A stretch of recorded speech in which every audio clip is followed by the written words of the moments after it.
마음으로 몸을 치유할 수 있다. 여러분은 이 말을 믿으시나요? 이 질문 하나로 전 세계를 뜨겁게 달군 인물이 있죠. 바로 조 디스펜자 박사입니다. 그의 주장을 둘러싼 과학과 믿음, 그 경계에서 과연 진실은 무엇인지 지금부터 함께 파헤쳐 보겠습니다. 오래전 오스카 와일드가 이런 말을 남겼습니다.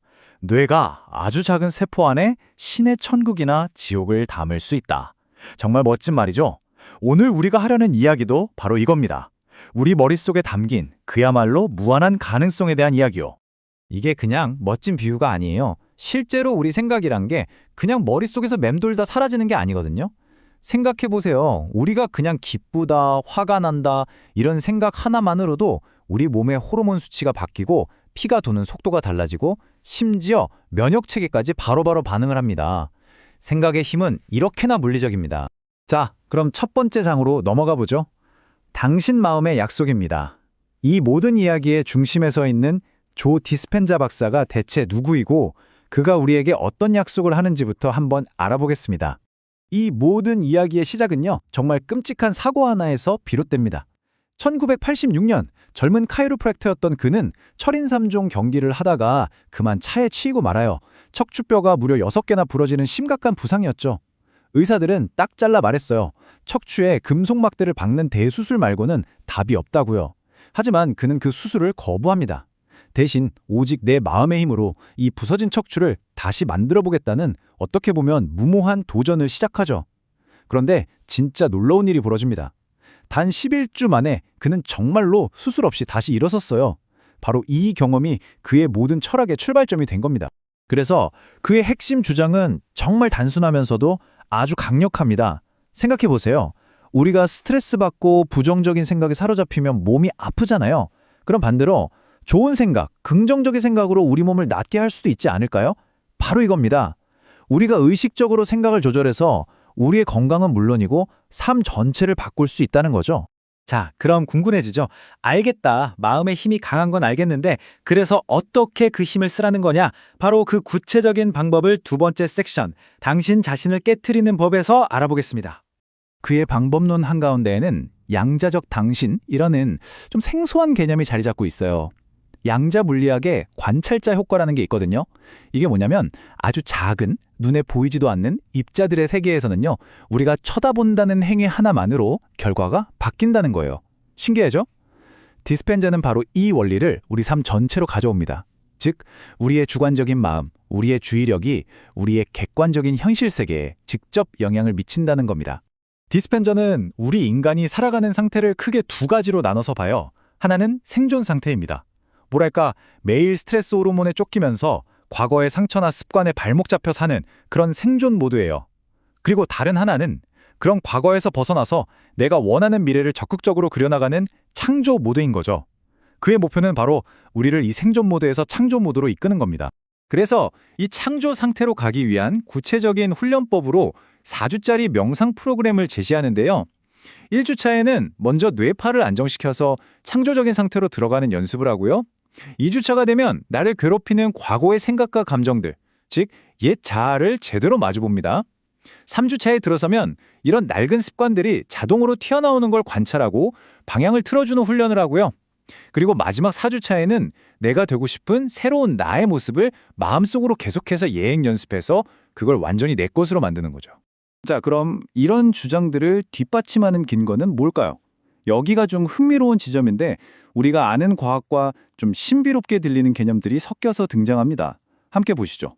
디스펜자는 자기 이론을 설명하기 위해서 여러 분야의 개념들을 가져오는데요.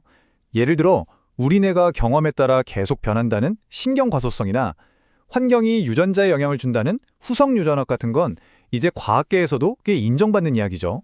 그런데 동시에 뇌 속에 있는 송가선이라는 기관이 뭐랄까 우주의 주파수로 받는 안테나 역할을 한다는 식의 조금은 신비주의적으로 들릴 수 있는 주장도 함께합니다. 그의 주장을 뒷받침하는 연구 중에 아마 가장 많이 언급되는 게 바로 이 코로나19 관련 연구일 겁니다. 내용을 보면 오랫동안 명상을 해온 숙련자들의 피를 뽑아서 실험을 했어요. 결과가 진짜 놀랍습니다. 이들의 혈장이 실험실 환경에서 코로나 유사 바이러스가 폐세포로 들어가는 걸 거의 완벽하게 막아냈다는 거예요. 반면에 명상을 안 한 사람들 피는요, 바이러스가 그냥 프리패스, 아무런 방해 없이 세포를 감염시켰다는 거죠. 힘을 얻는 것, 자유로워지고 무한해지고 창의적이 되고 천재가 되고 신성이 되는 것. 그것이 바로 당신의 본질이다. 이 말에 그의 철학이 다 담겨 있다고 할 수 있겠죠. 그러니까 단순히 병을 고치는 수준을 넘어서 우리 각자가 가진 잠재력을 최대로 끌어내서 거의 신적인 존재가 되자는 거예요. 정말 원대한 목표죠. 자, 그런데요. 이렇게만 들으면 정말 혹하죠. 하지만 이 놀라운 이야기에는 동전의 양면처럼 아주 날카로운 비판과 회의적인 시선도 분명히 존재합니다. 이제 그 반대편 목소리를 들어볼 시간입니다. 그럼 이 가르침을 직접 배우려면 돈이 얼마나 들까요? 여기 보시면 일주일짜리 고급 워크숍 참가비가 $2,299. 우리 돈으로 하면 300만 원이 훌쩍 넘는 금액입니다. 이게 하나의 거대한 산업이기도 하다는 점을 짚고 넘어가지 않을 수 없겠죠. 그래서 지지자들과 비판자들의 주장은 이렇게 팽팽하게 맞서고 있습니다. 지지자들은 이렇게 병이 나은 사람들이 많지 않냐? 하고 수많은 실제 사례들을 이야기하죠. 하지만 비판자들은 그게 진짜 명상 효과가 아니라 나을 것이다 라는 믿음 때문에 좋아지는 플라시보 효과일 뿐이라고 말합니다. 아까 봤던 연구도 애초에 효과가 있을 거라고 믿는 사람들만 연구에 참여했으니 결과가 좋게 나올 수밖에 없는 자기선택 편향의 오류가 있다고 지적하고요. 한 명상 연구가의 말이 이런 비판적인 시각을 아주 잘 보여주는데요. 그는 카리스마가 있고 만성 질환을 치유한다고 말합니다. 그 말만으로도 저는 그가 주장하는 다른 모든 것에 대해 회의적이 됩니다. 그러니까 내가 병을 낫게 해준다는 식의 너무 거창한 주장이 오히려 이거 사이비과학 아니야? 하는 의심을 들게 만든다는 거죠. 그리고 비판자들이 제기하는 가장 심각하고 어쩌면 가장 위험한 우려가 바로 이겁니다. 그의 가르침을 너무 맹신한 나머지 효과가 입증된 현대 의학 치료를 거부하게 될 수도 있다는 거예요. 실제로 한 췌장암 환자가 항암 치료 중단을 고려했던 사례도 있었다고 하죠. 이건 정말 생명이 달린 문제잖아요. 자, 그럼 이제 정리를 좀 해보죠. 이 뜨거운 논쟁 속에서 우리가 확실하게 알 수 있는 건 뭘까요? 양쪽 다 어느 정도 동의할 수 있는 지점은 없을까요? 조 디스펜자의 아주 파격적인 주장들은 잠시 제쳐두고 명상 그 자체에 대해서 주류 과학계는 뭐라고 말할까요? 이미 수많은 연구를 통해서 명상이 불안이나 우울증 증상을 완화하고 통증을 줄여주고 스트레스를 낮추는데 꽤 효과가 있다는 건 상당 부분 입증이 됐습니다. 심지어 암 환자들이 겪는 고통을 줄이고 삶의 질을 높이는 데도 도움을 줄 수 있고요.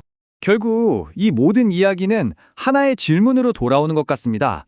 우리 삶에 힘을 주는 긍정적인 믿음과 과학적 근거가 부족한 맹신, 그 아슬아슬한 경계선은 대체 어디에 있는 걸까요? 그 답을 찾는 건 아마 우리 각자의 몫이 아닐까 싶네요.